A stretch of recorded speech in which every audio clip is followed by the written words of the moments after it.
So I made the mistake of posting this on Friday night, and clearly I jinxed it. Funny how jinxes work, though, because do you know how often I've said, well, I'm never going to win the Lotto Max jackpot. Never going to win ever. Funny how jinxes are discriminatory. You know, they sort of choose when they're going to start happening. Anyway, let's get into it. Villa 1, Palace 0.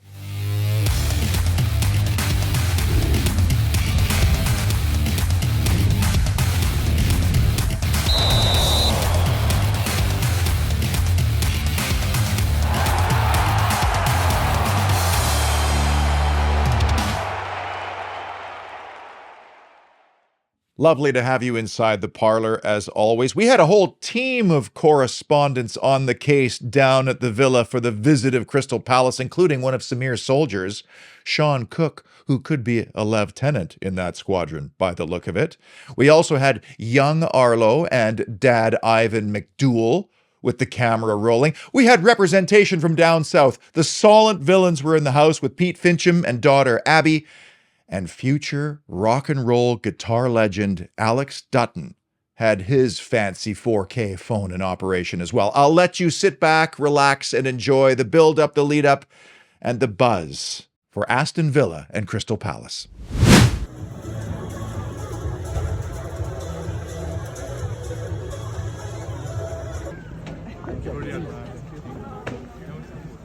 No.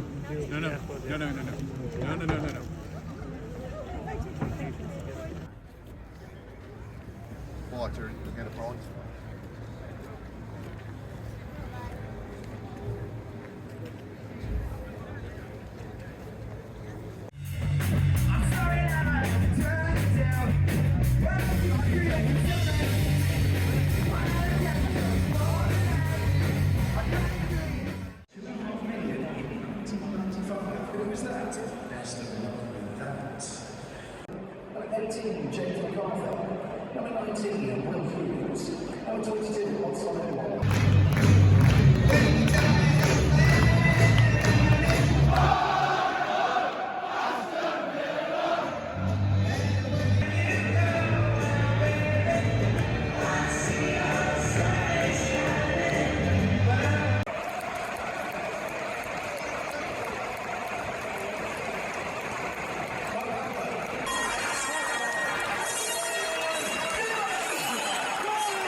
I have to give you a quick trip update. Very exciting. Richard Davies, big Villa fan, Vice President and General Manager of Midland Honda, has graciously and generously agreed to sponsor the jet that flies me and Rob to B6 and Villa Park. And when I saw his first email, I thought, Richard Davies from Midland Honda. Well, that's awesome. I wonder how far Midland Honda is from Villa Park. Well, it turns out it's Midland, Ontario.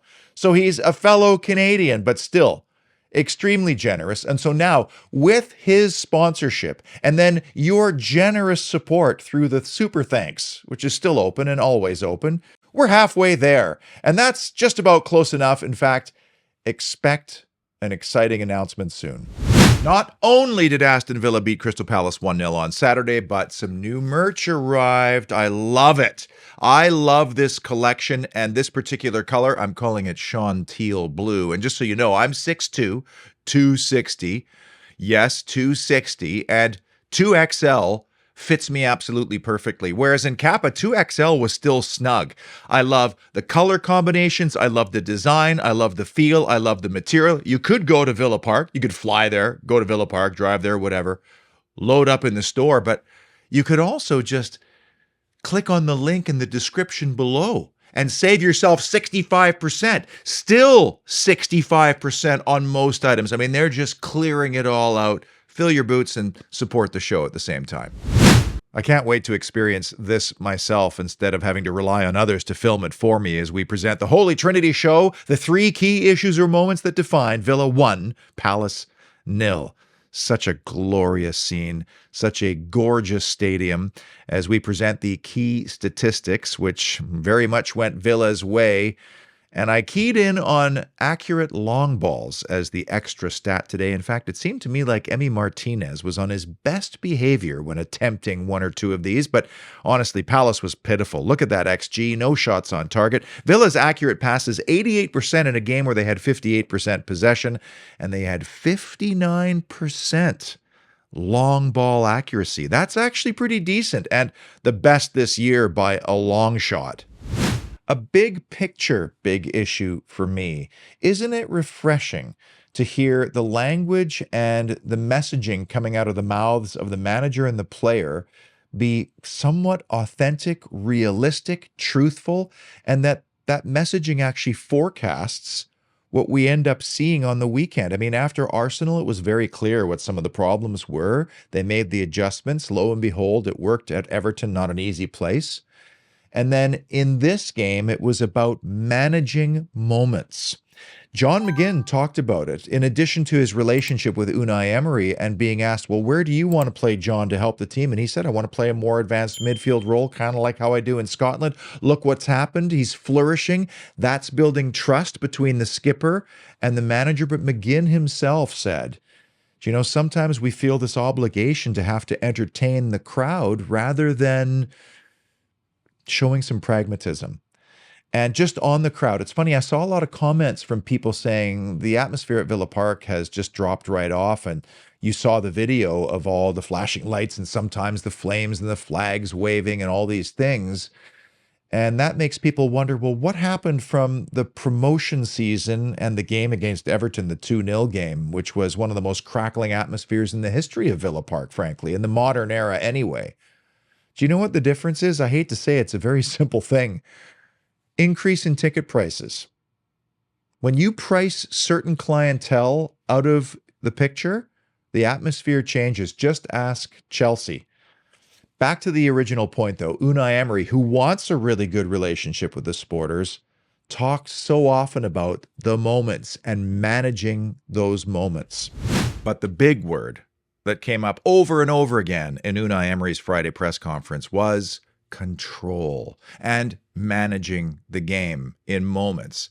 And I kept checking the possession stats in that first half. At many points, it was 66-33 for Villa. And yet, even after long spells of possession, they still managed to go and conjure up scoring chances, which is really exciting. And I know, listen, I was watching the Crystal Palace highlights from the 2020 lockout season when Anwar El-Ghazi is going post and end, Villa's down to 10 men, Grealish is rampaging, Traore is being a wizard, and we're all going, well, why can't we do that? Well, because that's not pragmatic. That is not sustainable in the Premier League. It's a ruthless league. You must be pragmatic at some times. You must be able to control games and shut the back door. And if you're Crystal Palace and you have only 33% possession in that first half, then when you get it, you're like, oh my God, we got the ball. What are we going to do now? Well, let's rush it. Let's make something happen. Send a long ball. And they were caught offside 5 times in that game because they just weren't sharp. How can you be when you have 33% of the ball? And keeping in mind, we're a razor-thin squad right now. I mean, Callum Chambers was playing as a number 6 at the end. And yet, Villa controlled. This is the way.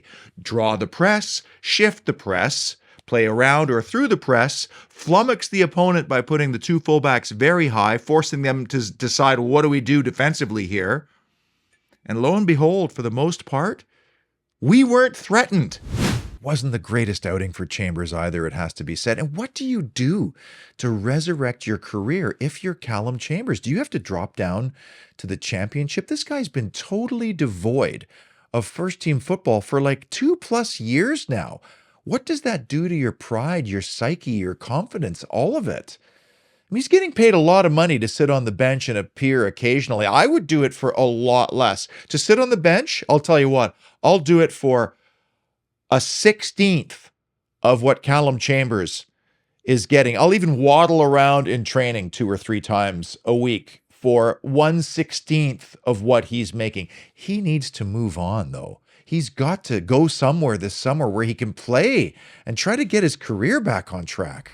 Major issue, obviously, the injury to Boubacar Kamara, his second major-ish injury of the year, rules him out till probably early April. And didn't I say last week that Czech Doucouré is always one late tackle away from a red card? I don't get this guy at all. And I don't get how Patrick Vieira, a player like that, wouldn't find two guys in his likeness to patrol the middle of the park and be two-way players. Yes, tough, but also offering more up front. I like Crystal Palace's front group, mostly young except for Zaha. What they're missing is those two players to send them off. They need a Kamara. And ironically, it's Kamara who gets chopped down. I mean, this looked terrible from the very beginning, but credit to Callum Chambers after coming on. He knew darn well who did the fly-by toe poke into his shin guards, and he went down like a stack of bricks, and he made an absolute meal out of it because he knew who it was. Credit to him. That was clever there, and Doucouré's given his marching orders. And that leads to the next key issue, which was Doucouré's sending off. By the way, when he goes into the tunnel and then into the dressing room, does somebody come in and say, yes, he's officially brain dead? Because, I mean, the foul, the second one, occurs just moments after he'd hacked down Kamara. You just got to think when you're in those positions. Your team's already anemic at scoring, so you're not helping matters by going down to 10 men. However, as we've seen a couple of times over the last 2 years, case in point, Leeds earlier this season, Villa seemed kind of flummoxed when they went up by a man and really couldn't figure out how to approach the game, and in fact kind of lost their way, which is another of football's great cliches. The 10 men galvanize and make it more difficult for the 11. Big moment number 3. Watkins wide. Here's where the Reaper meme did me in. Stroke of halftime. What a build-up, by the way. Fantastic ball by Buendia. Sublime first touch by Oliver Watkins. And I'm thinking right there, I'm halfway off the couch. I'm like, 6 and 6. Step aside, Andy Gray. Who's next? And more importantly than that, how about a precious, a priceless, and oh so rare 2-goal lead at halftime? I mean, do you know the psychological damage that would have done to an already anemic team like Crystal Palace to go 2-bagel up just on the stroke of halftime? That would have been unbelievable. You would have been having your halftime tea going, we've got this one in the back pocket. Instead, I thought for sure he was just going to tuck it in step, right foot, sliding it along the ground into the right-hand post, because the way the goalkeeper was shaped, that's kind of how I thought it was going to go. So easy from the couch, isn't it? But I would wonder what was going through Ollie Watkins' mind at that very moment, because he's in behind, he's facing up to the goalkeeper. He had to be thinking 6 and 6, and that the run is going to continue, and that maybe that might have put the game to bed, and instead, it goes post and out. And here's the thing about Ollie Watkins. He is such an important and valuable member of this squad. How about the run from his own penalty area up the left wing, gets fouled? You know, just incredible work. And Emery has said it. But if you bring in a prolific striker in the summer, and now he's going to be forced to do more. The competition will be good for him. It'll be good for the new guy. And in the end, we've got to score on those chances, because this guy would have finished that, in my opinion, during his heyday. Instead, Watkins got his angels wrong with JPA in the house. Honestly, as happy as I was about the victory, still at night I was lying there going, if only he had just slotted that there. It would have been such a satisfying moment, and maybe Villa would have gone on to score a third because Palace would have been throwing everything forward. I tell you, if that goal goes in there just before halftime, that would have been like huffing on some nitrous oxide from a balloon. That's how that would have felt. Big moment number 2. Zaha zeroed. I was going to use Zaha zilched, but I'm not sure if that's an expression that's used overseas. Or maybe Wilf wiped. Anyway, I said last week he wasn't even going to play in this game because he's been out for the last 4 weeks with a hamstring issue, and that's not one you want to rush back. I thought he might come off the bench, but I was a bit surprised to see him starting. Not surprised to see him celebrating a goal against Aston Villa, but 5 minutes into the match, I mean, that would have been the proverbial uppercut to the jaw. Now, would that have condemned Aston Villa to a loss or even lost points? Very hard to say, but Palace is a team that hasn't even scored in the first half in 2023. But like he was a few times in this match, it was offside. And just before he made that run, he actually bent his run twice. So I'm not sure if he didn't get the ball when he wanted it, or maybe his timing was just off because he'd been out for the last 4 weeks. But to keep Zaha off the score sheet would have been one of the things on the whiteboard in the Villa dressing room. And the relief when you see that wonderful indication on the screen was palpable, both inside Villa Park and in my living room, because I have a mate who's a Crystal Palace fan. He's very, very chirpy. And it was lovely to see his soul being destroyed in that moment. Now, although this moment and this decision greatly benefited Aston Villa, because I shudder to think of the alternative if that goes in 5 minutes in, these moments here are absolutely destroying football. When you can't celebrate a goal with unbridled passion because you're nervously looking over at the referee's assistant, which Wilf Zaha did the whole time, and then you're peering in your celebratory huddle at the referee who's got his finger in his ear like this, you're killing the game. And it's offside and handball that are doing the killing right now. One is totally subjective. You never know from week to week. The other, way too much time is being wasted on laser lines. There are simple solutions to both, and I'm going to do a show on precisely that. And when I do, I'm hoping you will share this far and wide. Do you know why?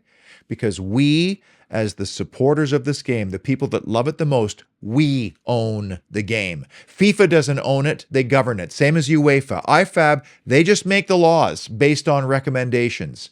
But we own it. Not even the club owners own the game. They are stewards of their clubs. They do not own football. We do. And it's time now for a grassroots movement to force them to change these rules, get back to the spirit of the laws in which they were intended, get back to objectivity where it's easy for referees and supporters to know what the decision is, and to get back to celebrating goals without nervously looking over at the assistant or the referee.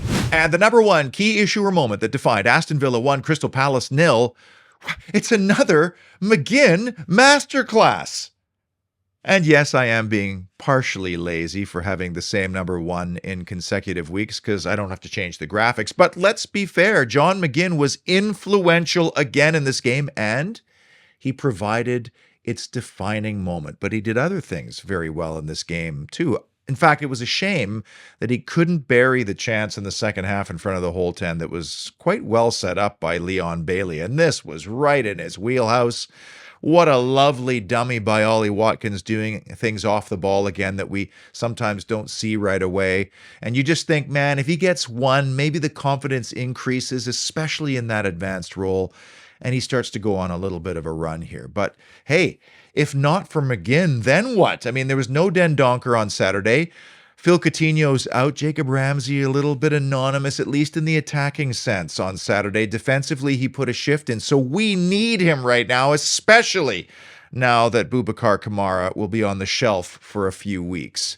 By the way, I tried to recreate the Matt Cash cross and own goal on the Subbuteo board. I'm telling you, I should have given up because I spent way too much time. This is as close as I got. Then I tried to replicate the Mcginn through ball to Cash. But do you have any idea how hard it is to replicate that perfect, sublime weight of pass using little plastic Subbuteo players and a little plastic ball? It's damn near impossible. Anytime you win, you know it's going to improve the statistics and specifically the categories that we follow throughout the season, including the record at Villa Park, which Unai Emery has made a priority, and it has to be if Villa has any realistic hopes of Europe. VAR decision went their way. Nothing else really in the middle here. But Emi Martinez improved to 6 clean sheets on the season, 7 for the club now overall. Well, here we go now. It's the Danny Ings derby. What a weird team West Ham is and has been for the better part of a year now. They invest heavily in the summer. And everybody goes, oh, why can't we spend like that? They go home and play Nottingham Forest, beat them 4-0, Ings scoring twice. A week later, they're getting pumped for 4 at Brighton, and everybody's calling for David Moyes' head. And even though we have only lost one road game under Unai Emery, that at Manchester City, why do I feel like this West Ham side is our bogey team? As evidenced by the fact the Hammers have one away win all season, and that was when Fornals smashed it off of the back leg of Ezri Konsa over Martinez and in the turning point game for me in the Steven Gerrard era. I have an annoying amount of West Ham United fans in my life, and I can tell you it's a very bleak place for them right now, just 2 points above the drop zone. This is a team that was playing in Europe not that long ago. First, they were in a relegation battle with Villa during the 1920 season. Then they went on this run and they became a top 6 side, and now just as fast, they're on their way down. I actually almost held off doing the show to see if Moyes was going to get the sack, because then Villa would have to face a new manager bounce on Sunday, and it sounded like it kind of turned a bit at Brighton. And yet I have this horrible feeling that Ingsy's going to come in and do some damage somehow, and they're going to roll us over, especially because we're so thin as a squad right now. But so many questions about how this can happen, such a rise and then a fall. Where are all their big players? Rice, Bowen, Antonio, Souček.